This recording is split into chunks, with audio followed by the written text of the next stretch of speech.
वोटों को खरीदने के लिए शराब या साड़ी या राशन वो नहीं बांट सकता है, तो कैसे एक सच्चा, एक ईमानदार और एक मिशन का आदमी जो सेवा करना चाहता है वो पार्लियामेंट पहुंच सकता है? वो पार्लियामेंट बिल्कुल नहीं पहुंच सकता जब तक इतना महंगा चुनाव जो है देश में होता रहेगा। मैं बात करूंगी अभी राजस्थान में जो एक शिक्षिका थी हेमलता बैरवा। देखिए, एससी समाज से हेमलता बैरवा आती है और वो सही डिमांड उठाती है, लेकिन उसी के समाज के जो शिक्षा मंत्री हैं वो उनको सस्पेंड कर देते हैं। कितने दबाव में पार्टी के प्रेशर में है वो कहते हैं कि उस शिक्षिका ने गलत काम किया है और उसको निष्कासित किया जाता है। तो ये पूरा उदाहरण, रिसेंट का उदाहरण, ये ताजा उदाहरण संसद में उठना चाहिए कि बहुसंख्यक समाज के सांसद कितने मजबूर हैं। क्यों मजबूर हैं वो? क्योंकि वो इसलिए मजबूर हैं क्योंकि बड़ी पार्टियां जब तक देश में टीवी पर जो है बड़ी बड़ी पार्टियों के ही प्रचार चलते हैं। मोदी जी, एक गरीब इंडिपेंडेंट कैंडिडेट कहाँ टीवी में नजर आता है? कहीं टीवी में नजर नहीं आता। जब तक टीवी में जो हर घर में इडियट बॉक्स टंगा हुआ है, टेलीविजन टंगा हुआ है, वो दो ही नाम रटे जा रहा है, वो प्रचार के पैसे वो हमारे पास नहीं है। तो हम कैसे संसद में पहुंचेंगी? हम महिलाएं आर्थिक रूप से कमजोर हैं, हम कैसे संसद में पहुंचेंगी? हर कैटेगरी के जो युवा है, मेल कैंडिडेट्स हैं, ये भी मोदी जी आपकी तरफ देख रहे हैं कि चुनाव की प्रक्रिया को आप सरल बना दीजिएगा, साफ बना दीजिएगा और जो है सस्ता बना दीजिएगा। जय भारत जय संविधान। आचार संहिता कुछ ही दिनों में लगने वाली है और मैं देश के प्रधानमंत्री आदरणीय नरेंद्र मोदी जी से और पार्लियामेंट में जितने भी चाहे सामान्य वर्ग के हों चाहे आरक्षित वर्ग के सांसद हैं, मैं उनसे अपील करना चाहूंगी कि आज देश की जनता SSS को लागू करने की अपील करती है। साफ, सरल और सस्ती चुनाव प्रक्रिया। साफ, सरल, सस्ती। कितना महंगा चुनाव आज देश में हो गया है कि एक टैलेंटेड, एक इंटेलिजेंट, एक डॉक्टर, इंजीनियर, साइंटिस्ट भी अगर चाहे कि मैं चुनाव लड़ूं और इस देश को साइंटिफिक सोच दूं, वो लड़ नहीं सकता है।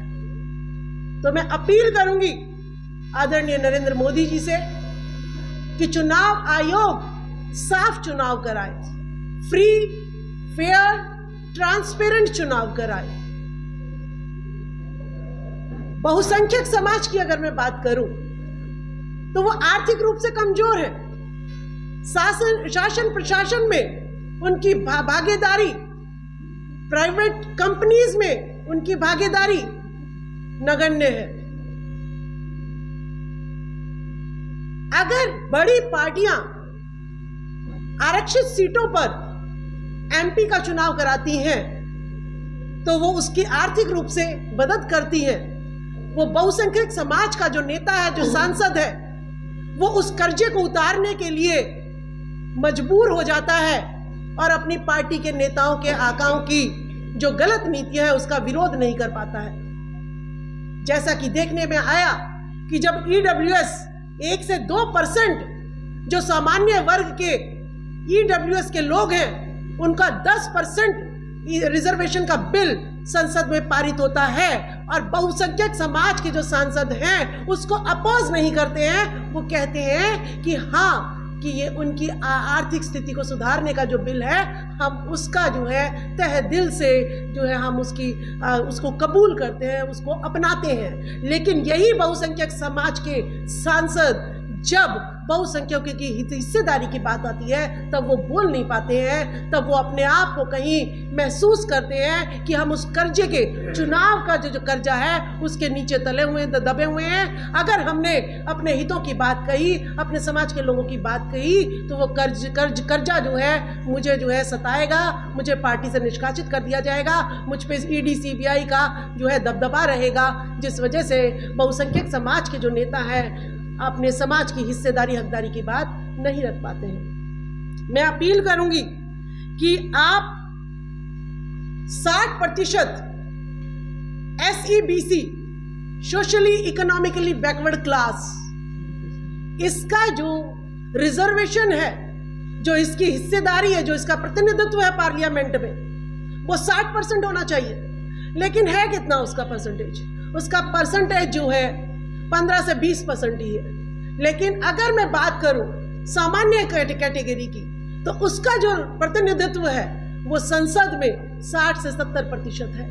तो ये जो लोकतंत्र में जो ये भेदभाव हो रहा है, ये लोकतंत्र की डेफिनेशन को जो है लज्जित करता है, उसका अपमान करता है। तो मैं आदरणीय मोदी जी से कहूंगी कि इस 75 सालों की आजादी के बाद भी अगर आप इंडिपेंडेंट कैंडिडेट्स को चुनाव लड़ने के लिए जो है वो लड़ने की इच्छा रखता है, जैसे बबीता जी ने बताया, लेकिन वो स्टार प्रचारकों के खर्चे नहीं जो है अफोर्ड कर सकता, वो पार्टियों में बड़ी बड़ी गाड़ियां चुनाव प्रचार के लिए नहीं घुमा सकता है, वो वोटों को खरीदने के लिए शराब या साड़ी या राशन वो नहीं बांट सकता है।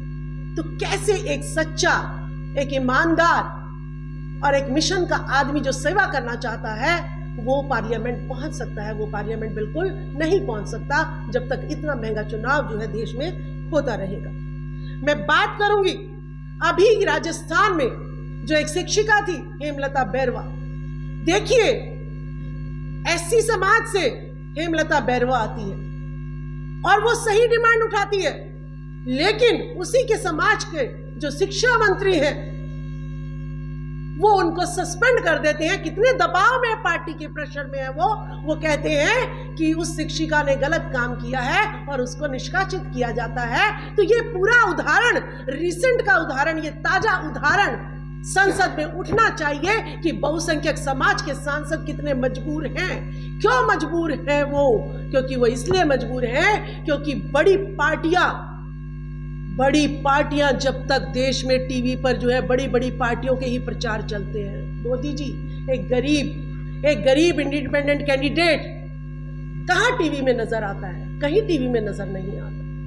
जब तक टीवी में जो हर घर में इडियट बॉक्स टंगा हुआ है, टेलीविजन टंगा हुआ है, वो दो ही नाम रटे जा रहा है, वो प्रचार के पैसे वो हमारे पास नहीं है। तो हम कैसे संसद में पहुंचेंगी? हम महिलाएं आर्थिक रूप से कमजोर हैं, हम कैसे संसद में पहुंचेंगी?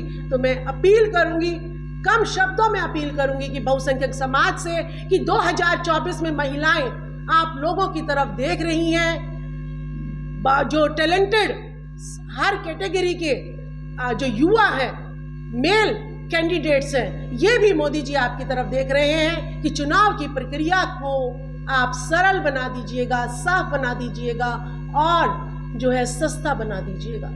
अगर हम चुनावों में 2 चुनाव लड़ चुकी हूँ, 2 चुनाव में मैं क्या देखती हूँ कि बाहर जो बूथ एजेंट बैठा दिए जाते हैं, वो गुंडागर्दी करते हैं, वो आंख दिखाते हैं, वो जो है अगर उनके टेबल पर आप नहीं जाओगे तो वो आपका जो है ना खेतों में काम करना बंद कर देंगे, आपके बच्चों को जो है बीच रास्ते में रोकेंगे। तो क्यों बाहर जो है बूथ एजेंट जो है बैठते हैं?